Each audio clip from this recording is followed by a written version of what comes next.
सुप्रभात बच्चों, कैसे हैं आप लोग। आज मैं आप लोगों को हिंदी आरोह काव्य खंड की बहुत ही अच्छी कविता पतंग के बारे में पढ़ाऊंगी। बच्चों, ये कविता आलोक धनवा जी द्वारा रचित है। अच्छा, ये लेसन स्टार्ट करने से पहले बच्चों आप लोगों को एक बार मैं रिमाइंड करा दूं कि आपका आरोह काव्य खंड से 2 लेसन, गद्य खंड से 2 लेसन और उधर व्याकरण से बच्चों आपका पूरा जनसंचार और पत्रकारिता ये समाप्त हो चुका है ना। आपकी गर्मी की छुट्टियां प्रारंभ होने वाली हैं बच्चों, जून आने वाला है।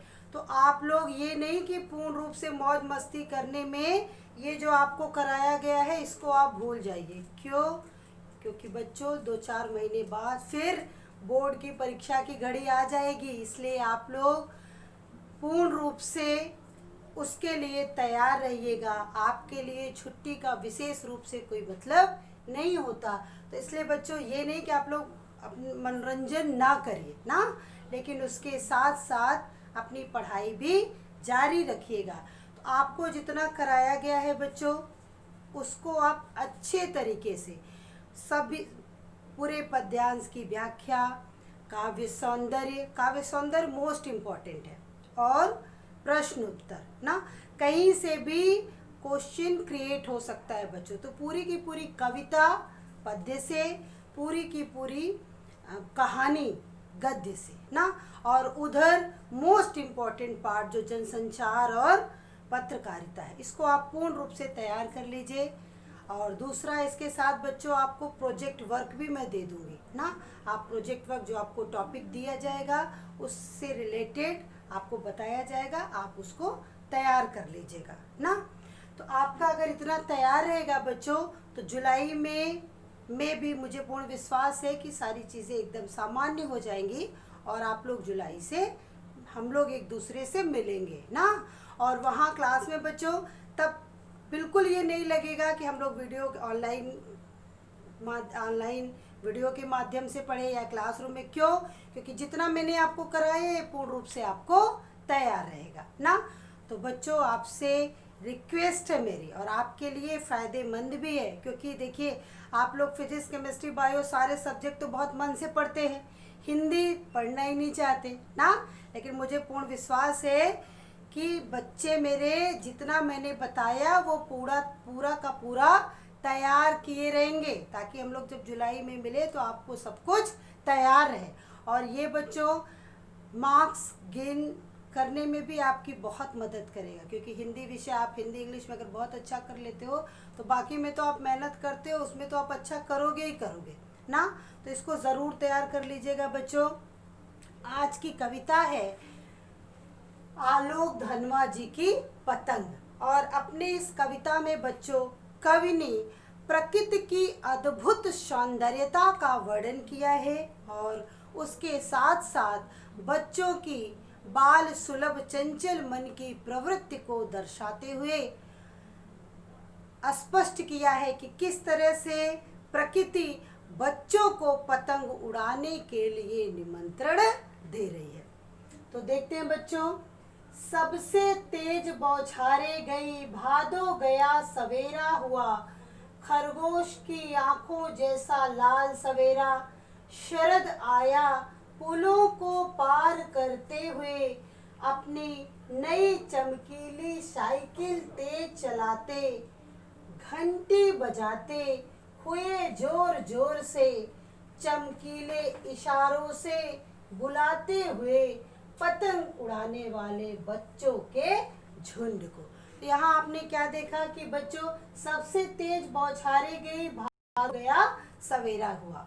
यहाँ कवि ने बताया कि वर्षा ऋतु ना, जिसमें आकाश में चारों तरफ काली घटाएं छाई रहती हैं, वो भादों का महीना अब समाप्त हो गया है और शरद ऋतु का आगमन हुआ है। शरद ऋतु के आगमन में चारों दिशाएं एकदम साफ साफ, आसमान पूर्ण रूप से साफ है, चारों दिशाएं साफ सुथरी दिखाई दे रही हैं। और कवि ने बताया कि किस तरह से ये प्रकृति बच्चों को पतंग उड़ाने के लिए निमंत्रण दे रही है। और वो जो भादो ऋतु, यानी भादो ऋतु में जो वर्षा का महीना था, जो वर्षा ऋतु थी, आसमान में चारों तरफ काली घटा छाई रहती थी, झमाझम बारिश होती रहती थी।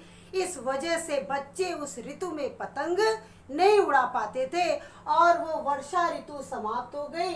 भादो गया सवेरा हुआ, भादो का महीना समाप्त हो गया है और सुंदर सवेरा हुआ। कैसा सवेरा?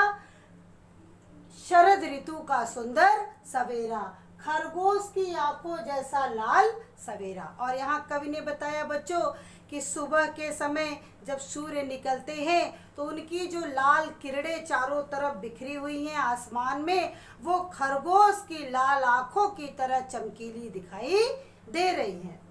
शरद आया पुलों को पार करते हुए, यानी शरद कैसे पुलों को पार करते हुए आया? जो भादो का महीना था वो काली घनी घटाओं वाले पुलों को पार करते हुए शरद का महीना आ गया है।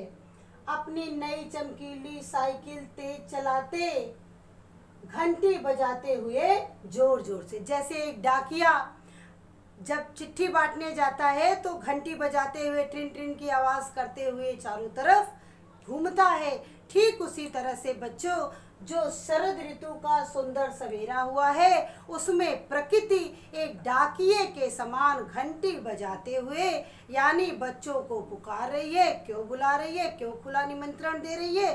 पतंग उड़ाने के लिए। चमकीले इशारों से बुलाते हुए पतंग उड़ाने वाले बच्चों को, झुंड को, वो चमकीले इशारों से यानी तरह तरह के इशारे कर रही है। कैसे इशारे? जो प्रकृति में पूर्ण रूप से चारों तरफ पूरा उजाला छाया हुआ है, चारों दिशाएं एकदम अच्छे से दिखाई दे रही हैं, खुला आसमान है। ये प्रकृति चमकीले तरह तरह के प्राकृतिक सौंदर्यता के माध्यम से बच्चों को पतंग उड़ाने के लिए इशारों के माध्यम से अपनी तरफ बुला रही है। तो पूर्ण रूप से बच्चों पतंगबाजी का पूरा इस कविता में वर्णन है। और जिस तरह से बच्चे पूरे उत्साह के साथ पतंग उड़ाते हैं, ठीक उसी उत्साह के साथ ये शरद ऋतु का जो सुंदर सवेरा है उसमें प्रकृति बच्चों को पतंग उड़ाने के लिए निमंत्रण दे रही है। दूसरा है बच्चों, चमकीले इशारों से बुलाते हुए और आकाश को इतना मुलायम बनाते हुए। चमकीले इशारों से जो शरद ऋतु का सुंदर सवेरा है वो बच्चों को अपनी तरफ आकर्षित कर रहा है और आकाश में पूर्ण रूप से चारों तरफ खुला आसमान है, खुले बादल दिखाई दे रहे हैं। इन तरह तरह की जो अद्भुत सौंदर्यता है इससे बच्चों का मन लालायित हो रहा है और इसी प्रकृति जो है इसी सारे माध्यम को दर्शाते हुए बच्चों को अपनी तरफ आकर्षित कर रही है कि पतंग ऊपर उड़ सके, कि आसमान इतना साफ है बच्चों। यहाँ कवि ने स्पष्ट किया है कि शरद ऋतु का जो आगमन हुआ है इसमें पूर्ण रूप से आसमान साफ सुथरा दिखाई दे रहा है और इस ऋतु में चूंकि आसमान एकदम साफ है और हवा भी अनुकूल है, इसलिए जो है पतंग अच्छे से उड़ सकेगी और आकाश में काफी ऊंचाई तक जाएगी। दुनिया की सबसे हल्की और रंगीन चीज उड़ सके। और बच्चों ये पतंग उड़ाते समय बच्चों के मन में एक अपार उत्साह का भाव है। क्या? कि पतंग बहुत ही सबसे हल्के कागज और कमानी, बांस की जो कमानी उसकी बनी हुई होती है और बच्चों को ये लगता है कि इतनी हल्की वस्तु से बनी हुई चीज जब आसमान में इतनी ऊंचाई तक जाके उड़ सकती है तो उससे बच्चों का मन का भाव जुड़ा हुआ है। बच्चों की हम लोग भी यदि पूर्ण उत्साह के साथ कोई भी कार्य करेंगे तो हमेशा अपनी बुलंदियों को छू सकते हैं। बांस की सबसे पतली कमानी उड़ सके और बच्चे पूरे उत्साह के साथ पतंग उड़ा रहे हैं। पतंग जितनी ऊंचाई तक जा रही है बच्चों का उत्साह और बढ़ता जा रहा है कि इतनी हल्की वस्तु से बनी हुई पतंग कितनी ऊंचाई तक जा रही है। कि शुरू हो सके सीटियों, कुलकारियों और तितलियों की इतनी नाजुक दुनिया की जितनी ऊंचाई तक पतंग जा रही है बच्चों, बच्चे, बूढ़े, नौजवान सभी लोग सीटियों और किलकारियों के माध्यम से अपनी प्रसन्नता को व्यक्त कर रहे हैं। उस पल भर के लिए प्रत्येक व्यक्ति अपने दुख को भूल करके उस पतंगबाजी यानी पतंग जो आसमान में उड़ रहा है उससे आनंदित हो रहा है और किलकारियां चारों दिशाओं में गूंज रही हैं।